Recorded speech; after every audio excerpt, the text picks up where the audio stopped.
Hi everyone, Ansel here from the Purple Giraffes.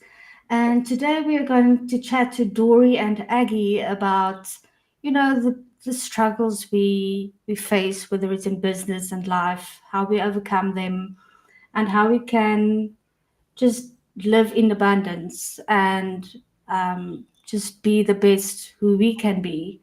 So first, Dori, I would love for you to introduce yourself to us. Absolutely. Well, good morning. First of all, good morning to everyone, whoever's hearing this from all around the world, I guess. My name is Dori Ray. I am a native of Philadelphia, Pennsylvania, where I currently live with my two adult daughters, 133 and 129, and my amazing 6 year old grandson, Madi, who will be 7 in June, as he always reminds us. Um, I am from a very tight knit family. I have a sister and a brother. My mother and my father, both of whom have passed, raised us. I was talking to a friend this morning with the village concept. We believe in the village. We live by the village, and we are the village. I have been an entrepreneur for since Aaliyah was 2 and she's 29. So for 27 years now, I've been an entrepreneur. Most of my time has been spent in the network marketing industry, where I made tons of amazing friends and made some decent money and was able to go to some wonderful places. And throughout my career in digital marketing, I think how we kind of linked up, Ansel, is I have experienced depression at the highest levels, to the point of being 302 twice, and have come back from that, to understand that the experience was necessary for who God called me to be. Um, just recently, I just re entered the entrepreneurial world as a professional content creator and digital marketer. I decided to put network marketing on the shelf for a minute and try something different, thinking that that's what I was doing. And I thought I was buying a different type of business, and soon found out that I was buying a program that was teaching me how to enhance any business I decide to get involved in. And I'm so excited about 2025 and what I'm learning in the online space. And, I'm here to help. My goal for this year is to help 1,111 families uh, to find their space in online, and to find a way to capitalize off the billions of dollars that are going to be spent and made online. And 1,111 people make me a millionaire. So that's my goal this year, is to become a documented millionaire in the online space. Oh wow, that sounds amazing. Yeah, I like that goal. I think I think I also want to be a millionaire by the end of the year. Aggie, introduce yourself as well. Wow, what an introduction, right? I'm not sure if I will be explaining myself as well as Dory has, but I try my best. Well, I am Aggie. I am a biophilic interior designer. So, for those who don't know what biophilic interior designer is, it's basically not only about making beautiful, functional, and practical spaces, it's also about improving human well-being and improving our wellness. So it's bringing the outside in, and it's looking at our surrounding and trying to improve our well-being by choosing the least toxic or non-toxic paint, for example.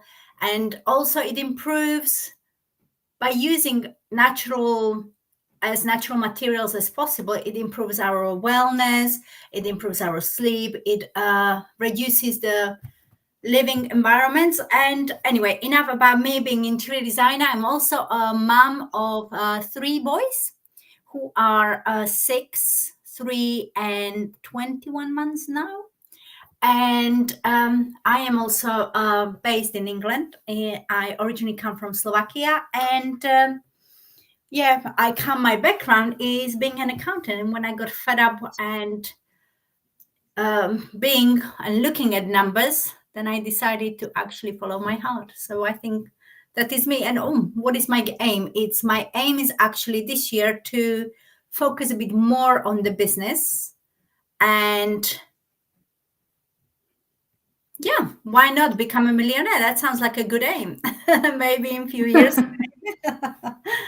That's me. Yeah, I think we all are going the same path, so we're at on the right track.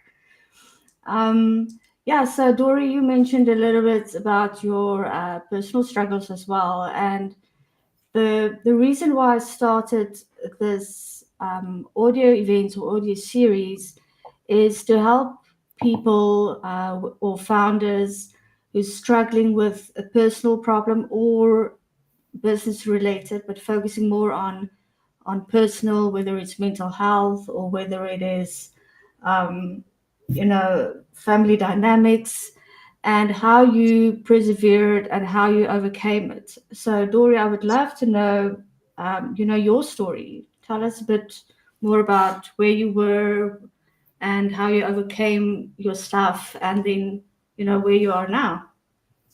Oh wow, let me I'll go, I'll That start is a here. big one. That's a big one, but I can handle it. I can handle it. So, Okay. I come from a family where I was taught, especially by my father, that in order to make it in these United States of America, you had to go to school, get a good education. If you were fortunate enough, you parlay that into some higher education, and then have the American dream, get that quote unquote good job.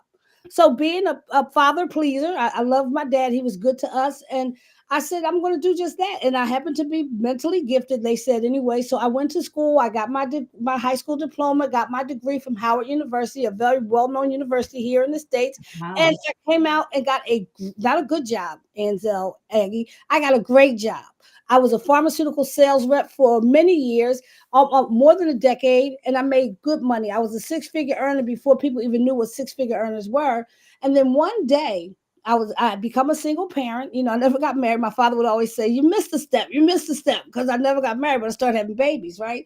And my father said, "Oh, you missed a step." I said, "No, it just happened that way. I wasn't a planner." Yeah. And one day, as a single mom working in pharmaceuticals, and I had a company car, and I would go from doctor's office to doctor's office, teaching them about medications that should scare you. And one day, I just started feeling icky. I was sleepy all the time. I was tired all the time. I felt sad all the time. I was no longer interested in a job that I loved. I didn't want to go see the doctors. And it just got worse and worse and worse to the point where it got strange.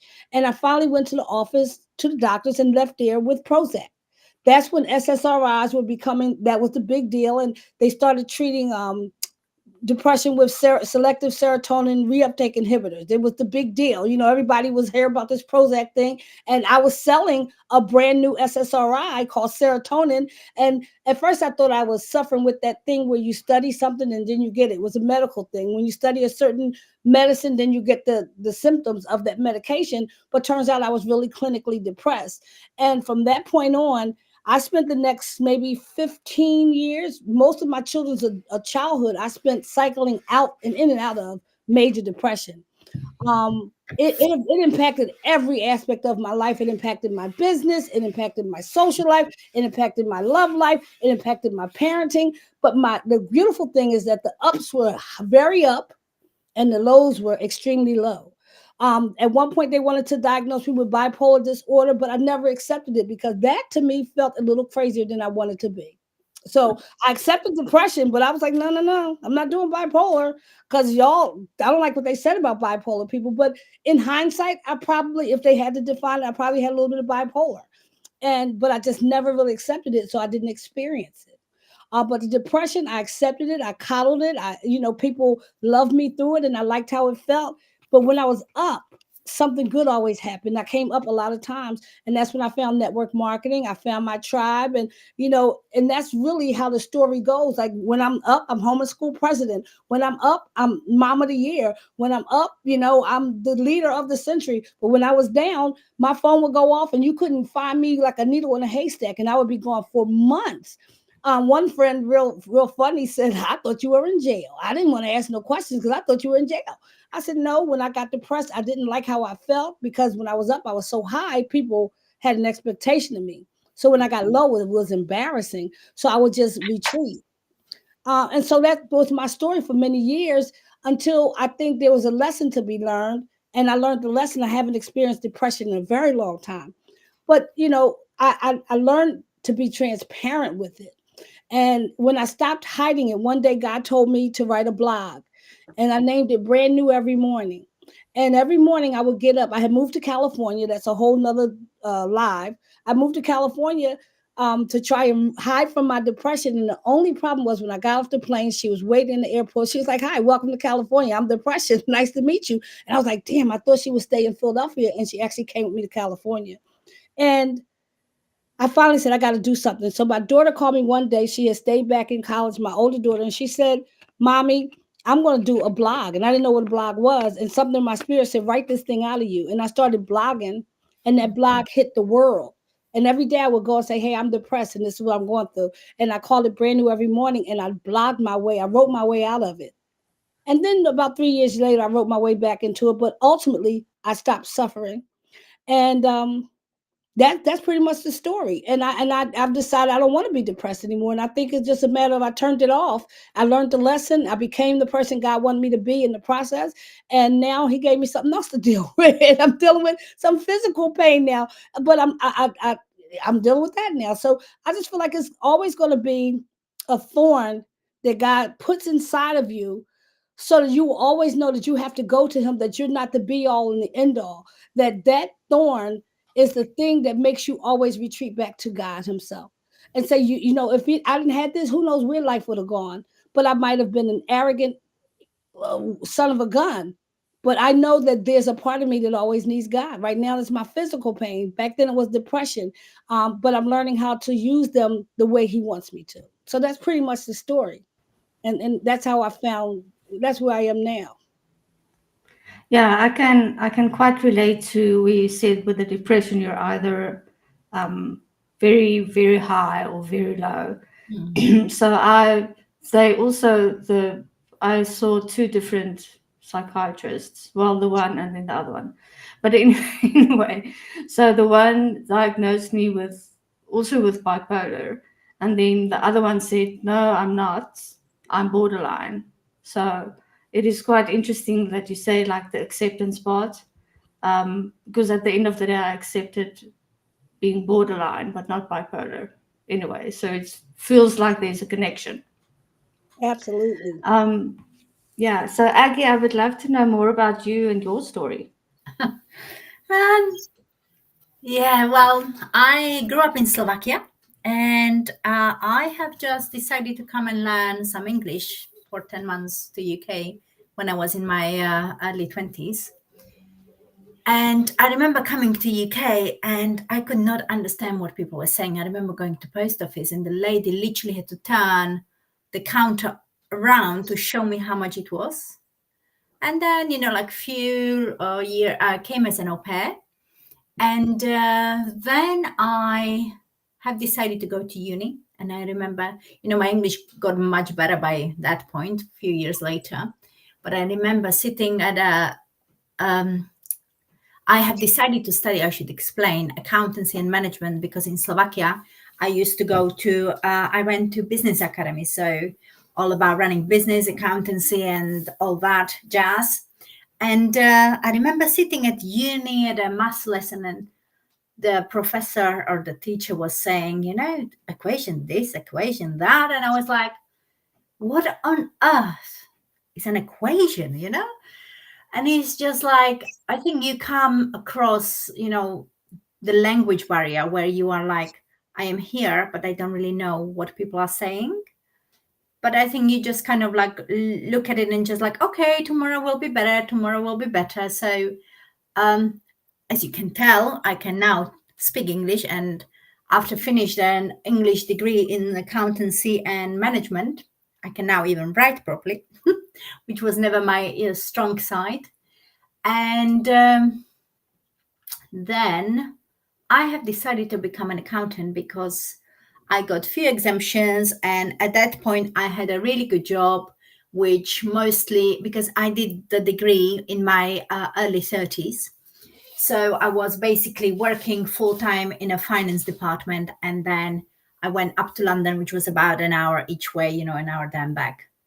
And went to London to study at 6 o'clock in the evening. So once I finished, even during the study, I had really good jobs. So all my mates and friends at uni, they were like, oh, how did you get such a good job? Blah, blah, blah, blah. And I was like, I don't know, just, kind of luck.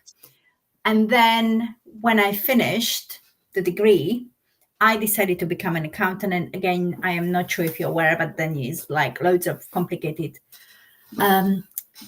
studies and exams, and I always kept failing. And at that point, I had even better, bigger job. And again, my fellow students, they were like, "Wow, how did you get the job?" And I'm like, "I don't know. I just worked hard." But my biggest nightmare, not nightmare, like my biggest fear was getting my boss's job. I was just like, I really do not want my boss's job. And I'm like, what is this telling me? I'm studying to become an accountant. And also, I have to say, I really, really, really struggled with the exams. I mean, you had to get only 50% to pass for the ACCA, which is the Financial Chartered Accounting. And I always got 48, 40, 49, 47. It was just like, oh. And at that point, my partner, well, my boyfriend, at that point asked me to marry him. And I was like, oh, great, I can put off the studying, and started planning the wedding. We bought a house. So I was like, okay, I can postpone it. And we bought a house which hasn't been touched since 1960s. It's basically, there is this old pattern carpet, and it was just, it was interesting, put it this way. We have a video of when we moved in, and when we now look back at it, it's just really, really different.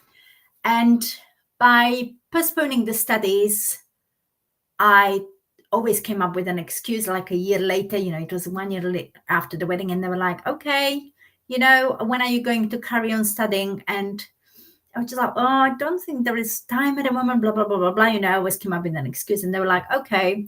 And then I fell pregnant. But then the redundancy came also.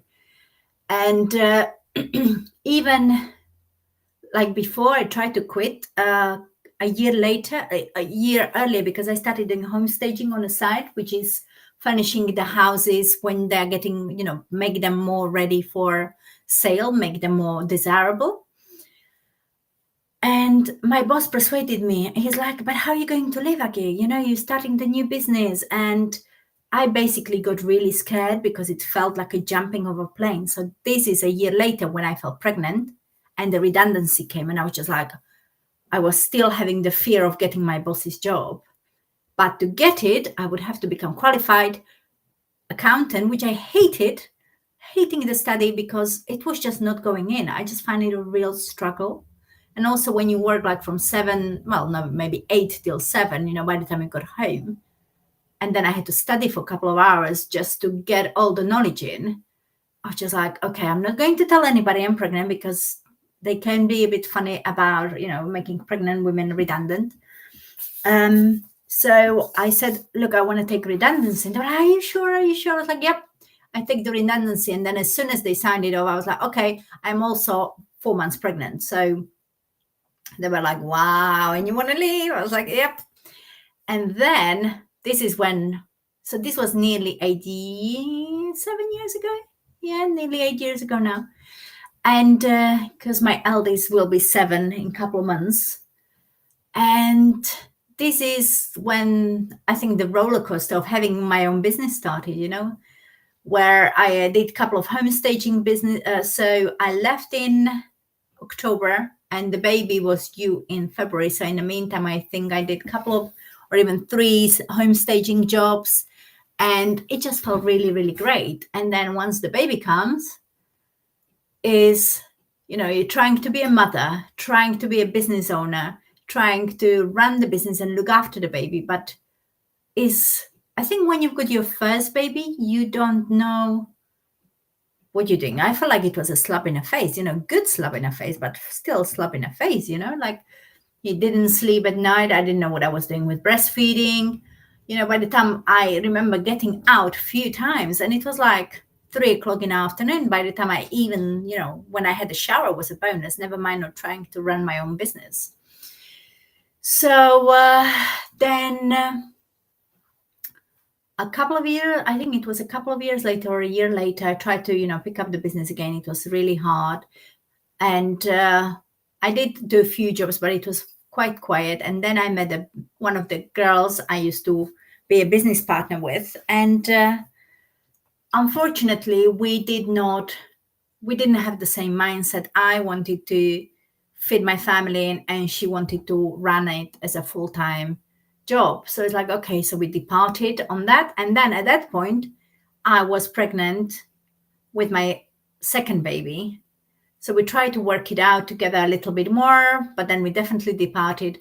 And then I found out I was pregnant with my third baby, which was a real surprise because I did not find out until I was nearly 20 weeks, which you would have thought with the third baby you would know better.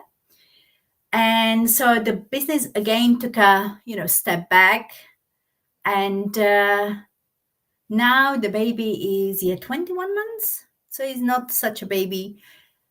And now I feel like last year I tried to do a couple of jobs, try to focus on the business, starting to grow it again. And this year is the year when they are both going, to partially daycare, and I can focus my business. But I think I've been interior designer for so long now. It's like 6 or 7 years. 6.5 years. And I'm like, I'm ready for something else. What I find challenging is I love doing the design, but I miss the people company.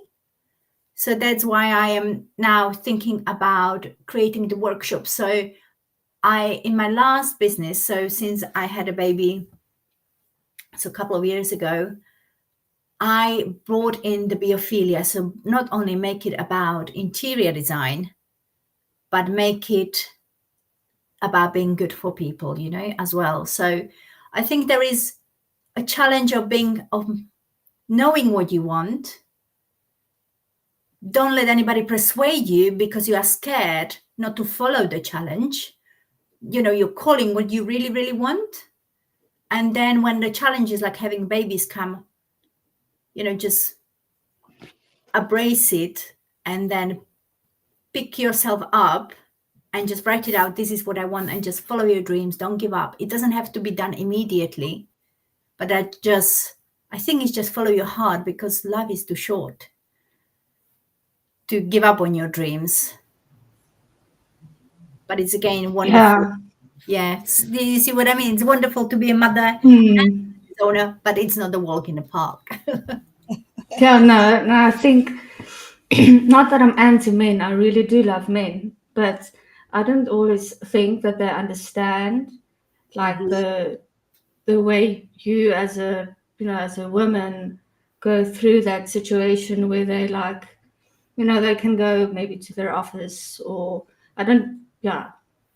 I'm not a mother, but You know what I find that men, sorry, Ansel, no, it's fine. men can be like, okay, I'm at work, but I think because us as women, we give birth, I think we've got that's unfair, deeper feelings, like we are structured to care for the children differently than the men. And I think for us, it's harder to switch off. Yeah, and I think that's also where the work-life balance is coming through again.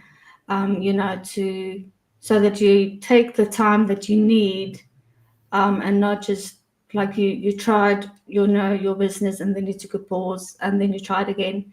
So it's that's when, or what is important to you, and I think that is really, really inspiring, because I know about a lot of people or women that they sort of only care about the money, and they just that's their goals, money, money, money, but then the children lack again. So it's, for me, family always goes first, or comes first. Absolutely. And I think it's amazing how you've grown with your kids, and now being able to yeah, if that I hope that was okay to say. Absolutely. And now to be able Yeah, I think that was amazing. If I can add a little perspective to Yeah, sure, go for it. raising my girls as a single mom, Oh, you wow. know, I didn't even have the option to give them to someone else. And even though my parents were very helpful, because we do believe in the village concept, I agree with both you and Ansel Aggie. We just are wired differently as it pertains to our children. Not to take anything away from the dads, because dads play a big role, Oh, but absolutely. it's Yeah. it's our deal. We carried that joker for 9 months. It's a different connection. It's, They were connected to our umbilical cord, so there's something a little different there. So I mm. get it. Your story is amazing too, Aggie. Golly, I love your story. Yeah. Thank you. Well, I'm not sure, how it compares to you. At least it feels like I had easy ride.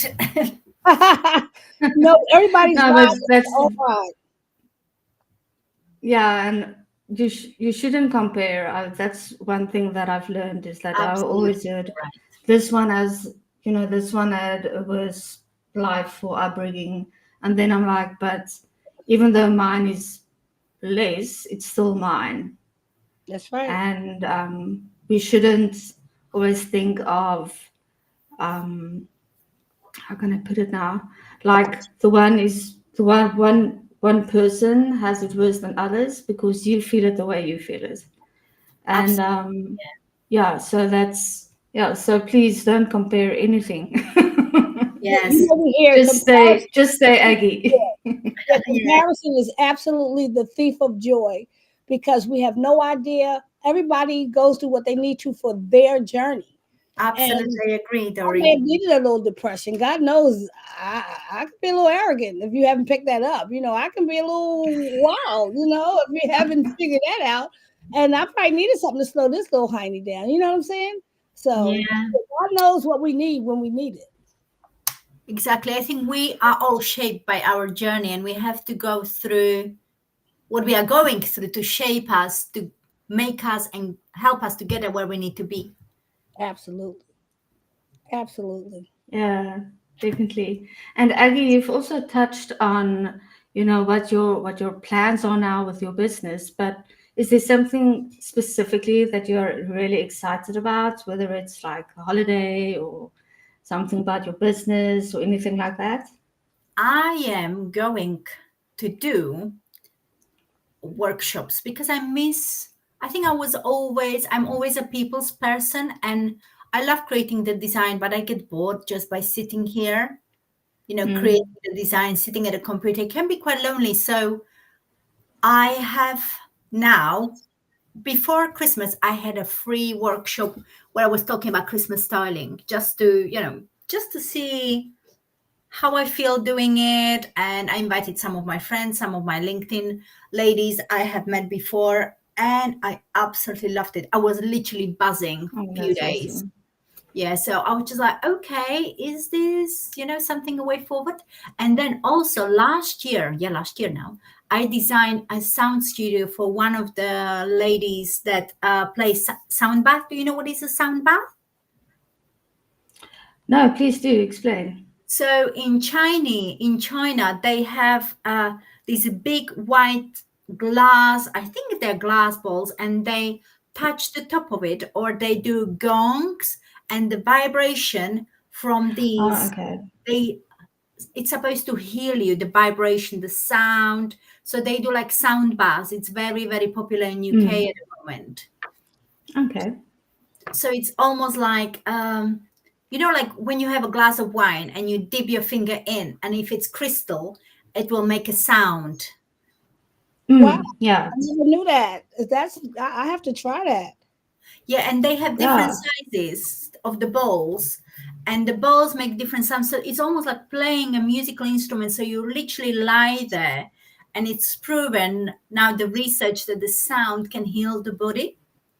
So Oh, she's wow. basically, I designed her studio for her. She's a yoga teacher as well. So she's combining the two. And I Mm. went to a couple of sound baths locally, and I really loved it.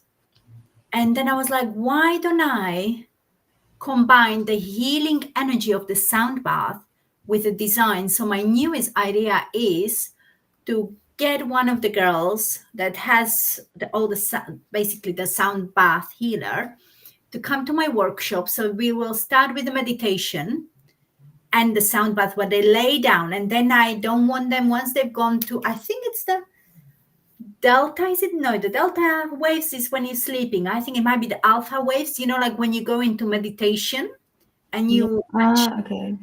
Do you know what I am talking about? It's Yeah. like when you I'm achieve. vaguely familiar, but this is all sounding so great.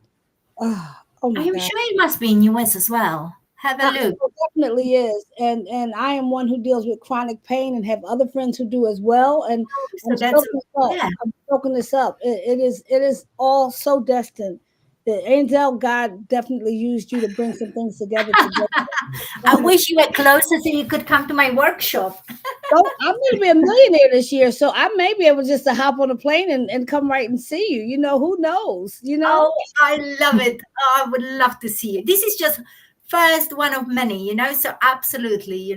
Oh, and if I can make a real quick, almost a little commercial for those the digital marketing group that I'm a part of called the Digital Growth Academy. One of our largest areas of growth right now is South Africa, and because of the relationship between the U.S. dollar and the South African rand, we have now 16 South African millionaires on our team, and they're growing at the Oh, fastest wow. light because of the money that they're making in our community, and the testimonies are Mm. ridiculous. So Wow. maybe Isabel, we can talk offline about how we can help some South Africans hit millionaire status through digital marketing. Because of the U.S. dollar that they're earning, they're becoming South African millionaires. Wow. Yeah. No, it seems we can have a lot of collaborations after this. So if anybody's listening, Yeah. and want to come with us and have a group chat, then you guys can just comment below. Um, I think Dori is suggesting that I run my workshop in South Africa. That's what I am hearing over here.